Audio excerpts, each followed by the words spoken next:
Hello, everyone. This is Howard Fox, and welcome back for another episode of the Outdoor Adventure Series, the podcast that celebrates individuals and families, businesses, and organizations that seek out and promote the exploration, stewardship, conservation, access, and enjoyment of the outdoors. Captain Don Franklin, also known as Sole-Man, has been fishing for over 41 years and has been the captain of Sole-Man Sportfishing for the last 14. Captain Don operates one of the finest, best equipped fishing charter boats in Fisherman's Wharf in San Francisco. Now, I was introduced to Captain Don by a prior guest who you will fondly remember, Captain Maggie McDonough, who runs the Tiburon Angel Island ferry service. Captain Don, it's a pleasure to have you on the podcast. Welcome. Hello, and thank you. Thank you very much. Fantastic. And yeah, when I interviewed Maggie, she says, Howard, if you enjoyed me, you have to meet Captain Don Franklin. He's been at this as long as I can remember.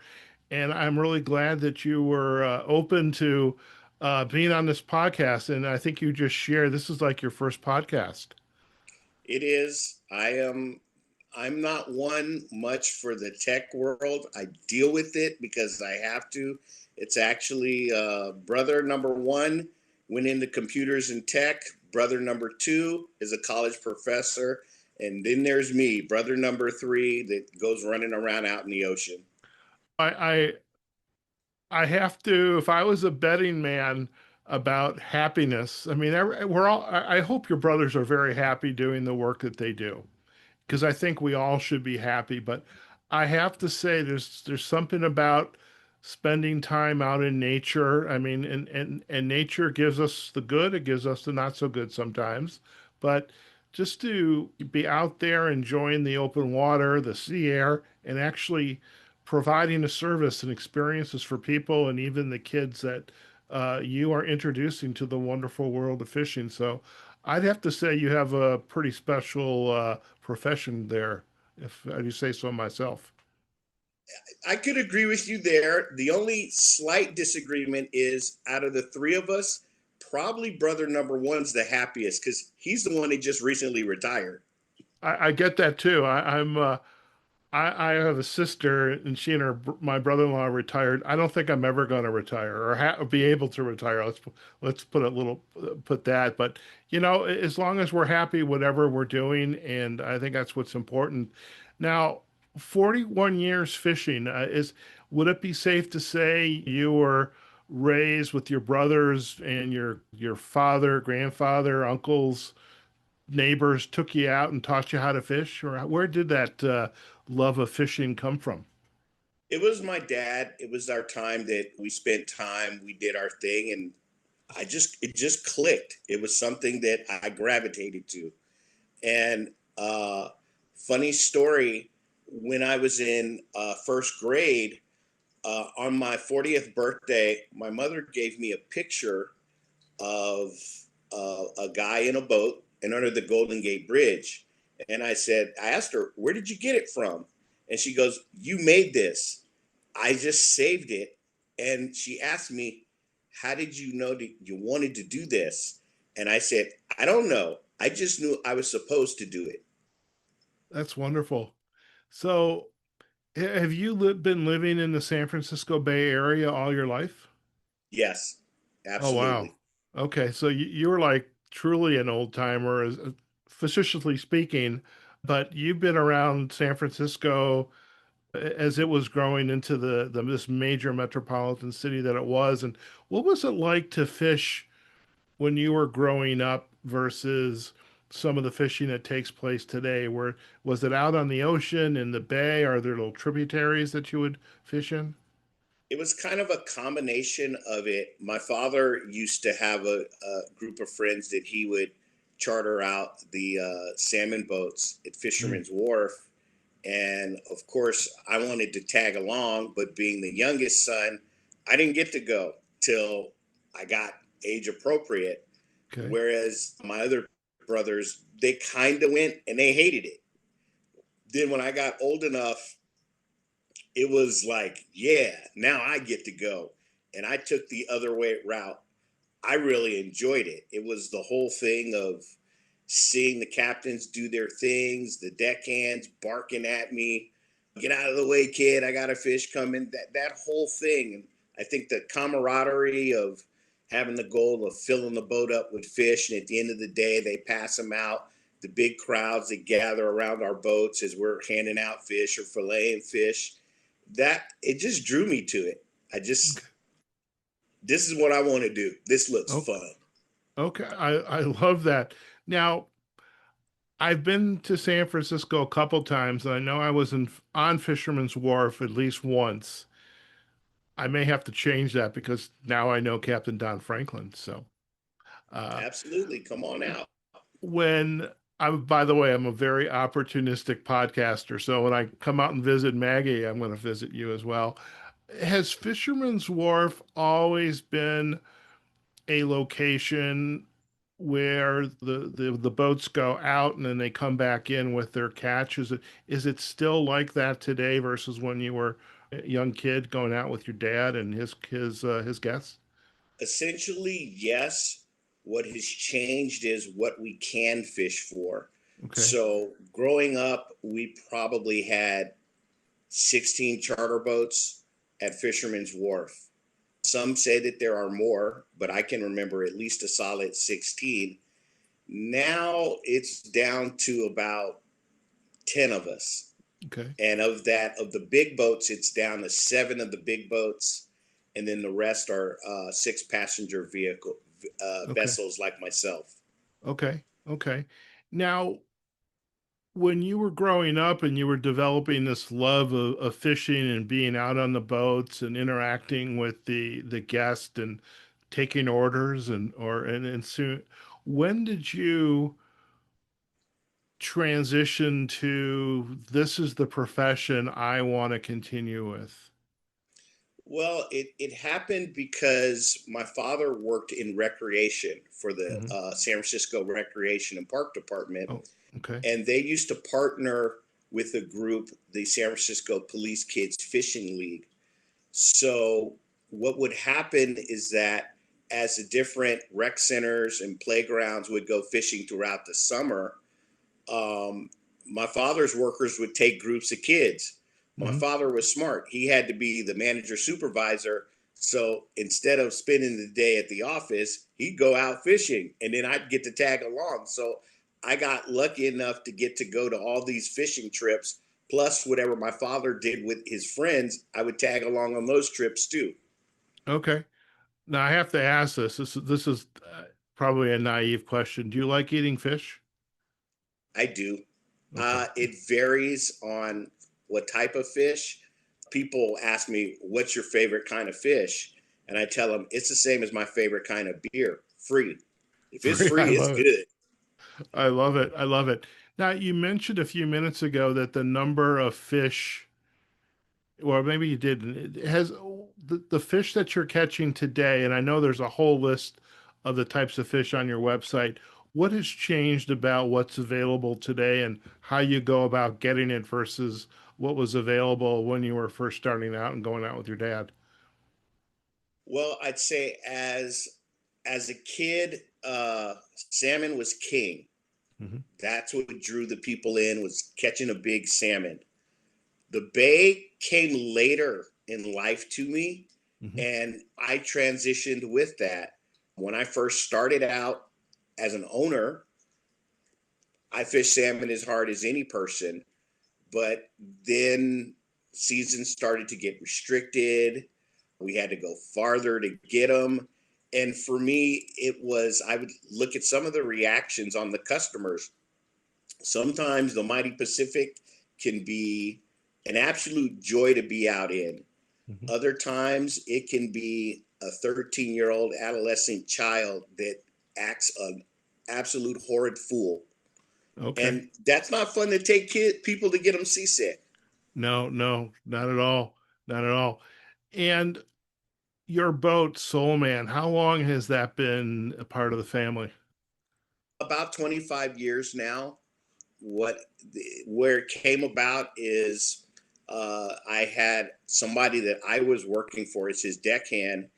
he pretty much got out of the business, and that was his first boat. Hmm. So it wasn't a secret amongst all of the folks at Fisherman's Wharf that when I earned a captain's license, I wasn't going to be an owner at some point. It Okay. happened a little sooner than I thought it would happen, but it did happen. And then we kicked a lot of names around. And I have family that has Gulf Coast roots, specifically Mobile, Alabama.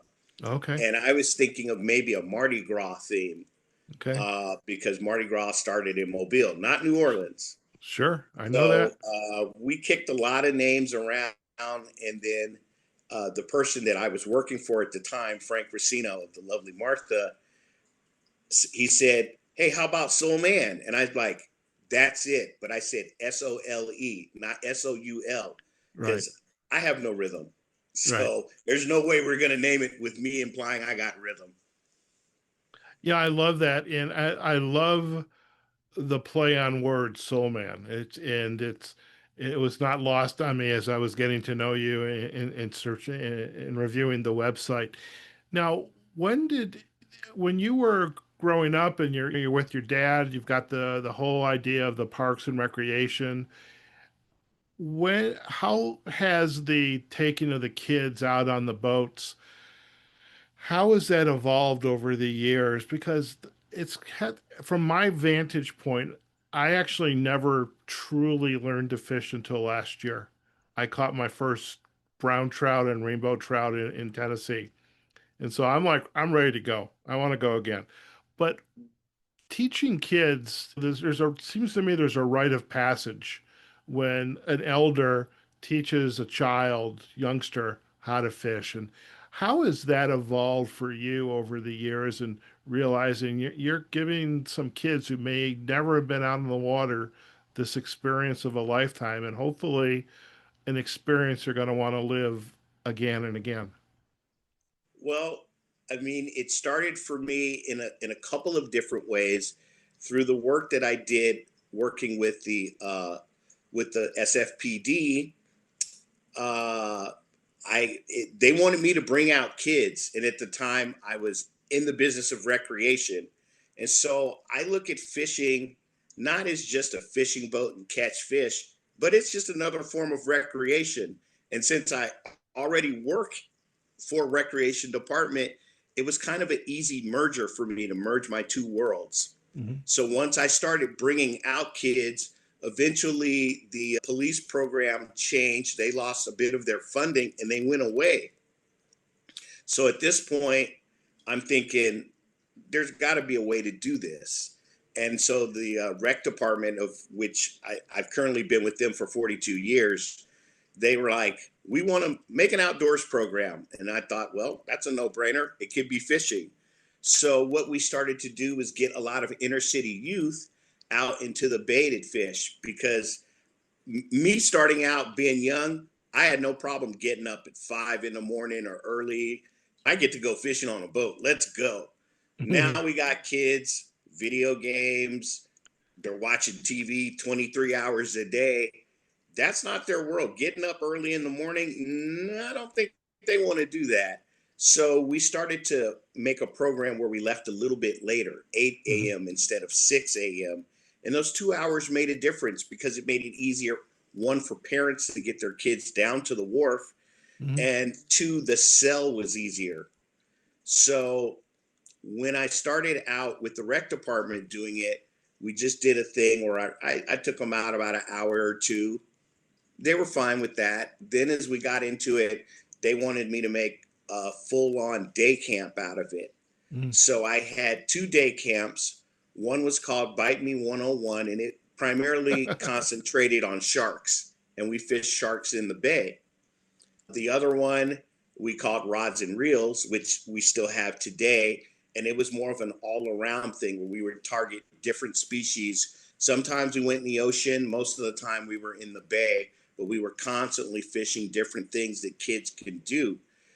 Because the biggest thing is if they're not catching, they lose interest. Right. So that's why for me, I very rarely, even when salmon season was open, I very rarely took them to do that. But I concentrated more on striped bass, halibut, rock cod, and sharks.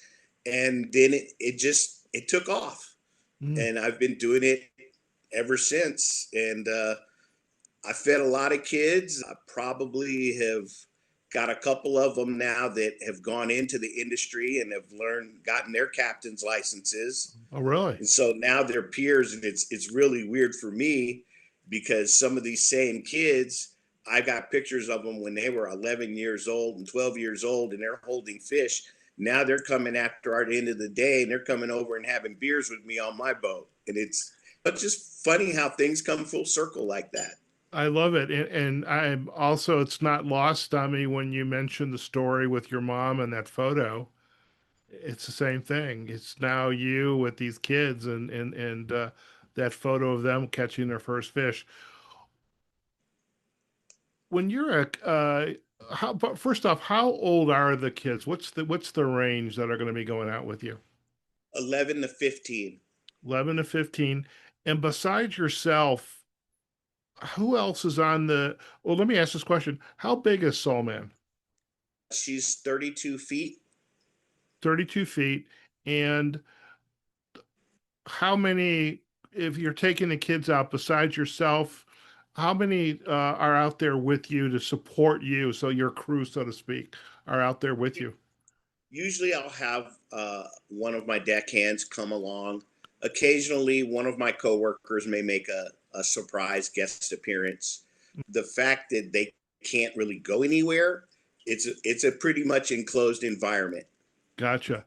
And so when you're taking these kids out and you're giving them that first introduction to really some hardcore sailing, maybe they have learned how, and boating and fishing.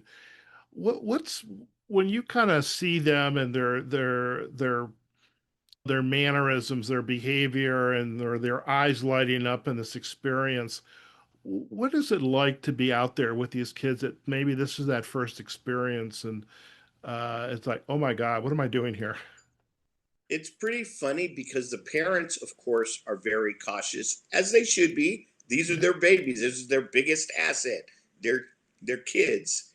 And so I'm always getting a don't do this, sunscreen, make sure he doesn't get seasick. And in my head, I'm going, yes, yes, yes. Now I need you to leave so I can do what I do with children. Okay. Go to work. But Okay. when I get them, some kids are they take to it really easy and they just go. And those are the ones I don't really have to encourage too much. Sometimes I have to hold back. I mean, for us, it's always safety first. So I Hmm. drill them on how to put a life preserver on. I drill them on the correct nautical terms of what a boat is. Where do you find things? So that's our first basis to get to know. When I first started it, we used to do a classroom session of this. It's since now morphed that we do the classroom session on the boat because they Okay. just had 9 months of school. Who wants to Right. sit and hear an old man go and talk about fishing in a classroom setting? It's summertime. I want to have fun. Sure.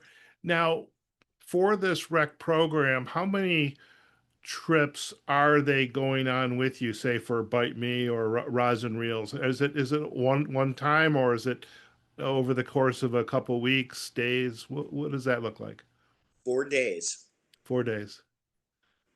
So Uh, the first day is kind of introductory, and I okay. actually don't tell them we're going to go actually down to the boat and we're going to go fish for an hour or two. So when I actually bring out the fishing rods, then they get excited because sometimes in our bay we have opportunities to catch fish right in front of Alcatraz, which is only a mile from my harbor. So Mm, it's 10 minutes. wow. So that they love that. Okay. What I was just getting ready to have a episode with another young lady. She wrote this book, Lisa Michelle, the nature. There's go the nature.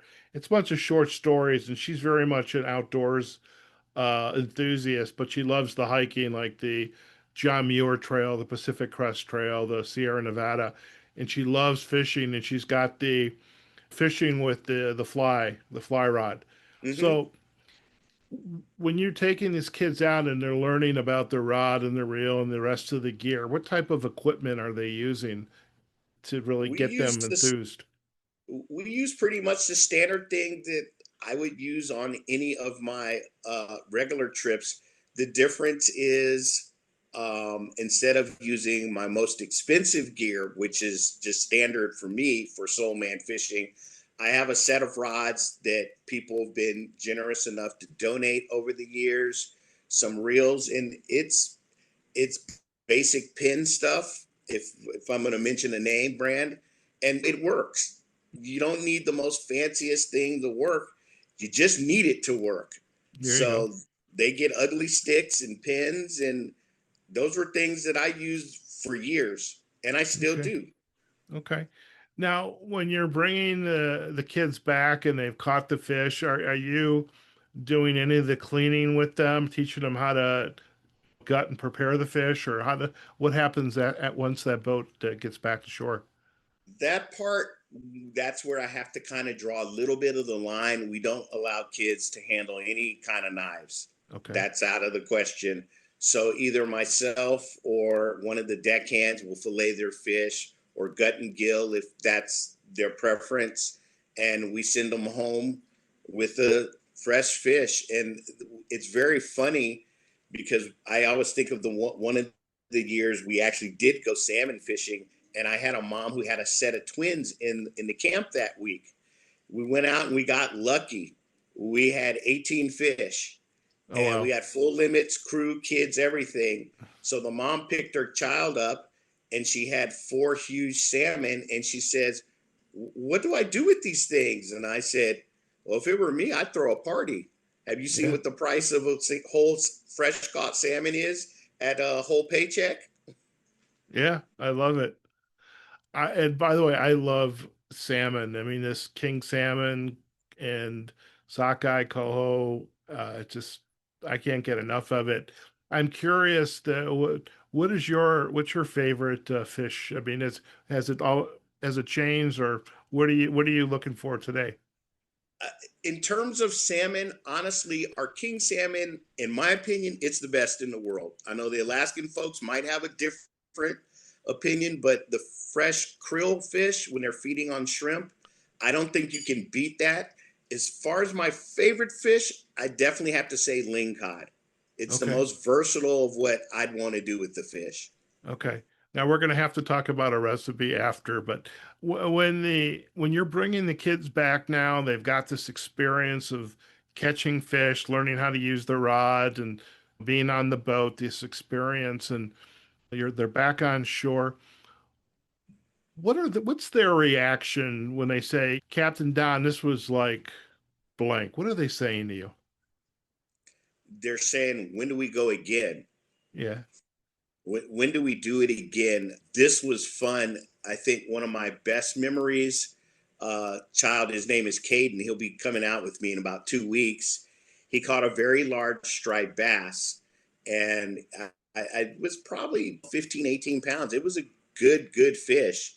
And we got the fish. He took a look at it. He goes, "I'm going to give this to my mom. It's her birthday today." And I mean, you can't pay for those moments. And when he got off the boat and gave the fish to mom, mom was like, "Oh, oh my, this is mine." And I was like, "He told us it was your birthday too. So happy birthday. Pretty good present." I would say so. I would say so. You know what I'd like to do, Don, right now is I'm going to share my screen. I want to visit your website, then we'll kind of check out some of the photos on your Instagram page, if that's okay. All right. So I am going to first off go to your website, and hopefully technology works today. It's been a little ornery today for me. All right. So we should be looking at your website. Okay. And we got the logo here. So take us on a little bit of a tour of the website. So the first thing, obviously, we use the Golden Gate Bridge because that's everybody knows that worldwide. Oh, yes. So that's kind of the hook that puts in. The last few years, we've had to deal with COVID and coronavirus. Hmm. So we did definitely put any concerns and try to alleviate that. I used to fish six. Most of the times I put a max on for five just to have a little bit more space for folks to do their thing. Okay. We get into the species on one of the pages, and you'll see people holding different things. Of course, people ask about salmon, and I have to be honest that I don't fish them as much as I used to, Okay.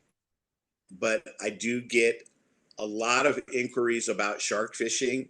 Okay. And a lot of that is everybody thinks jaws, they think great whites, and that's a little bit further from the truth. It's not like that. And I like to educate that sharks can be our friends. They're a lot of fun to catch, and quiet as kept, they're pretty good table fare too. Okay. I don't think I've ever tasted shark, and I would be thinking about the tune to Jaws, by the way. I will share that with you. Let's see what else we've got. Fish species, and we've got the salmon, rock cod. Wow, look at the size. Yeah, look at that ugly guy in the back holding that king salmon. Nobody wants to see that guy. Nobody wants to see that guy. All right. By the way, Yeah, I didn't tell you, is I'm going to need some photos of you and some of your shots here so we can put them up on our show notes and banners. So FYI on that, and I want a picture of this big guy right here with that salmon. I love it. So yeah. here's your booking page, Mm-hmm.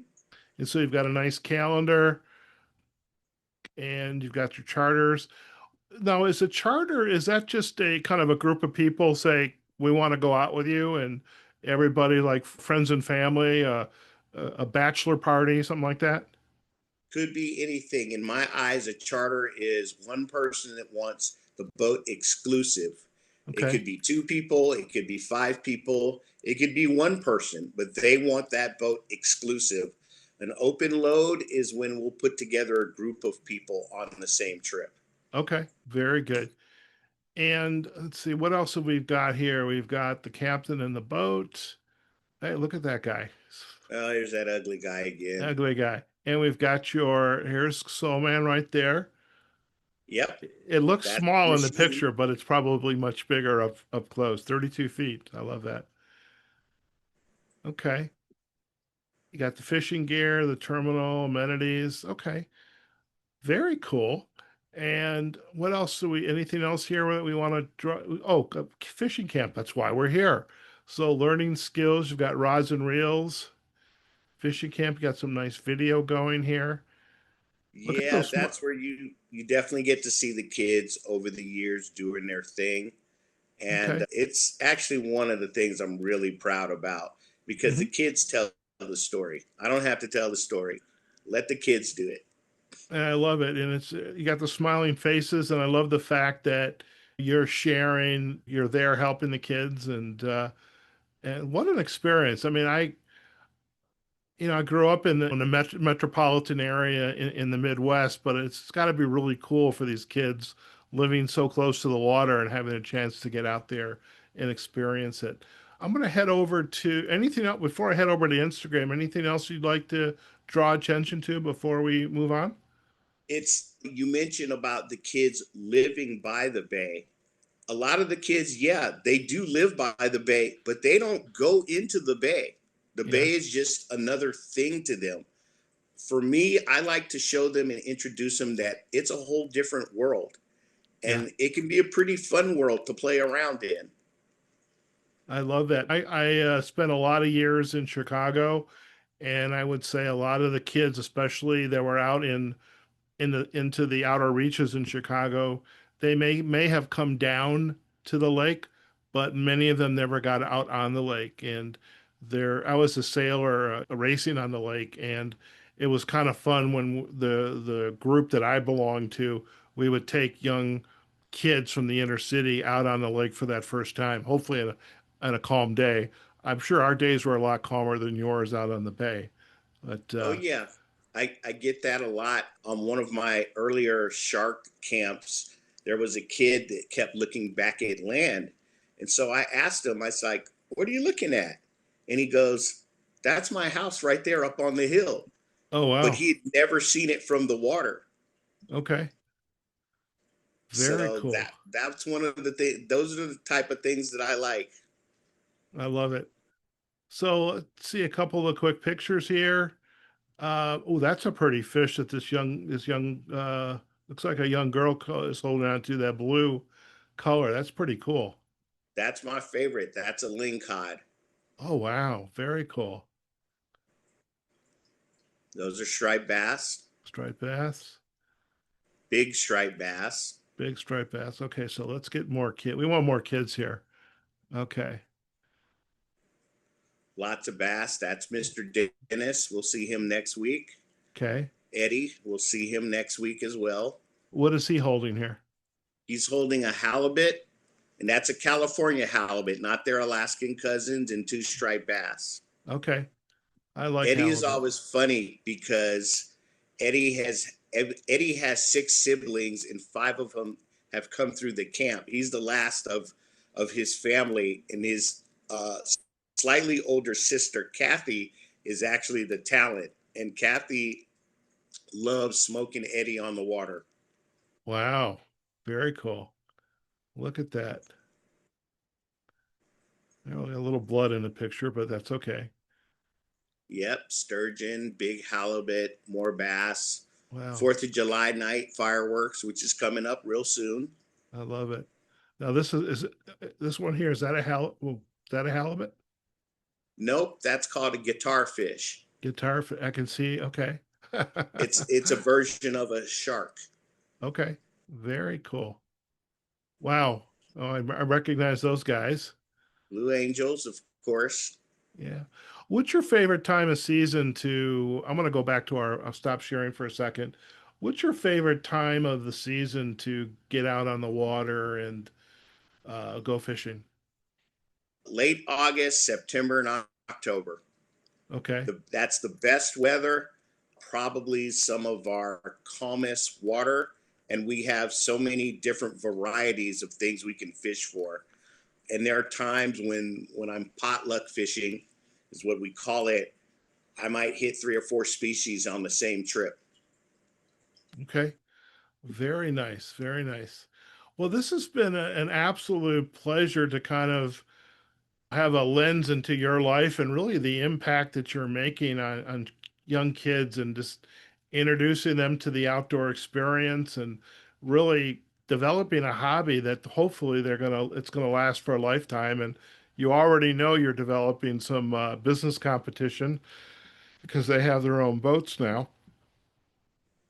As you kind of look back, Don, in this career that you have decided you knew you're going to be out on the water fishing since you were just a young kid. As you look back, is there like an aha moment like, wow, I get to do this? Yeah, there have been times when we've had good days, and then we have to settle up the tab because I definitely don't do it for free. Right. And I think, man, people actually pay me to do this. I I take them for free, but I can't afford to do it. But people pay me the honor and pleasure and trusting of their lives to actually go out and do this. And that's the part that still some days for me is like, that's not bad. I think the other aha moment was earlier. The way the business would be, we didn't fish quite as late hours as we fish now, and we used to go to one of the local restaurants that had a bar called Castanola's. It's right next to our boats on the water, and I was there with all the other captains, and it was different because now I was their peer. And I remember one of them in particular, the legendary Jackie Douglas of the Wacky Jackie fame. And I was knee deep in a rum and coke, which is probably my favorite beverage. Okay. And I felt something. Well, Jackie had goosed me from behind.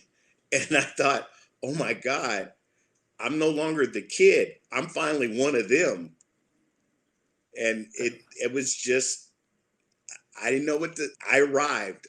I was okay. I was accepted.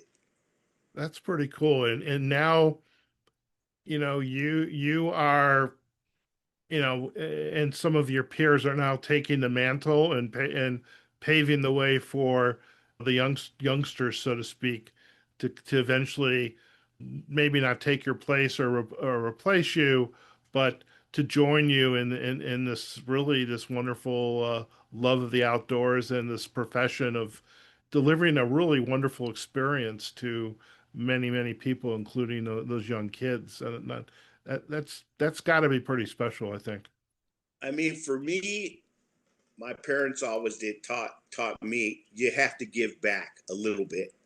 And so if you're fortunate enough to have done something that you like and you were able to, it actually gave you things, it's okay to give back. And so that's part of the reason why I definitely do it.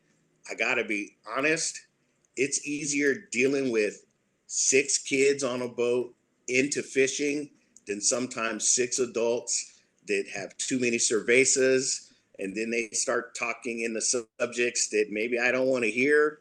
So 9 out of 10 times, I'll take the kids at any time. I that I have to tell you does not surprise me at all. So I appreciate that. Before we head out, any final insight that you would like to share, maybe for the young child who maybe is a little leery, has never experienced the water, or the parent that, oh, that's dangerous, and stay home, watch TV, play with the game. What insight would you like to share with them about come on out and really have this experience with me? Try it. I mean, that's the biggest thing. For me, I'm so glad that I did not grow up with the internet because I don't want to see virtual fishing. I don't want to see what a fish looks like on a screen. I actually want to see the fish, eat the fish, taste the fish, put the fish back. I've actually got to do it. And I've told plenty of kids things that you've seen on those screens, whales, sharks, I've really seen them. And they go, really? I'm like, they're here. We're lucky that these last couple years, the whales have been in San Francisco Bay. Right now we have a tremendous amount of gray whales in the bay. And while at times I'm like, okay, it's a whale. Please, whale, don't hit my boat. Please know that I'm around. The customers go crazy when they see those things. Probably the best experience that I can think is we had a strong El Nino about 5 years ago, and we had a mixture of humpbacks, juvenile humpbacks, and some grays in the bay, and they hung around. Well, they started breaching from the Golden Gate Bridge to Alcatraz. We were having a terrible fishing day, but I got close enough to the whales, and I told those kids, you will never see this in your lifetime again. I've never seen them like this in the bay. And it was full breach coming, flying out of the water like guided missiles. We saw it all the way from the Golden Gate Bridge to Alcatraz. I just shut the boat down and we drifted amongst them. And I think that's probably one of the coolest things I've ever seen. I love that. I love that. Don, just a reminder for our guests, if they'd like to learn more about you and Sole-Man Sports Fishing, where would you like to send them? Send them to my website, www.solemanfishing.com. At Instagram, we're also there. In terms of the fish camp, you can learn about it in my site. It's also on the San Francisco Recreation and Parks website, the Rods and Reels Camp 101. It sells out quick, but you can definitely learn about it. Or, hey, shoot me a text, shoot me an email. I don't mind talking about it if it involves kids. All right. Well, we will provide those backlinks to your website, Instagram, and to the Parks and Rec website as well. And Don, it's been an absolute pleasure to have you on the podcast. And I'm so grateful that Captain Maggie McDonough made this introduction and you are open. Now you're a podcaster, guest now. You can go out and be on anybody else's podcast and say, I know about this. I love it. So thank you so much. Thank you very much, Howard. All right. Listen, stay in the line. We're going to do a quick close and you and I can have a final chat. Okay. Sure. All right, folks, we have just been chatting with Don Sole-Man Franklin. Really just a wonderful story and a journey from childhood to adulthood and really making a difference out on the water and just fishing and doing what he loves and really make the difference that he's making with the young kids in the San Francisco area and to us adults who come and visit and charter the boat. But really, just what a wonderful program that is sponsored by the San Francisco Parks and Rec, and just to be able to teach young kids who perhaps never thought about being out on the water, and now they get to do it with Captain Don.